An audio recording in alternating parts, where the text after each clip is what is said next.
শিৱসাগৰত কেম্পেইন নকৰিলে বুলি যদি কৈছে মই ফটো দুখন দেখুৱাই দিওঁ।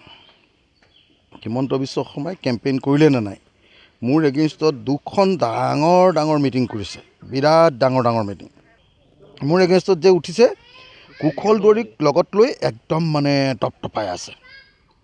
ইলেকশ্যন যিদিনা শেষ হ'ব তাৰ কেম্পেইন যিদিনা শেষ হ'ব তাৰ আগদিনা 7 তাৰিখৰ দিনা 7 এপ্ৰিল তাৰিখৰ দিনা হিমন্ত বিশ্ব শৰ্মাই গদা লৈ চাওক আমাৰ শিৱসাগৰ টাউনৰ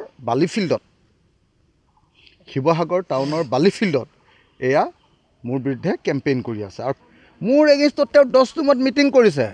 মোৰ এগেইনষ্টত কেণ্ডিডেটটোক তেওঁ 30 কোটি টকা খৰচ কৰাইছে।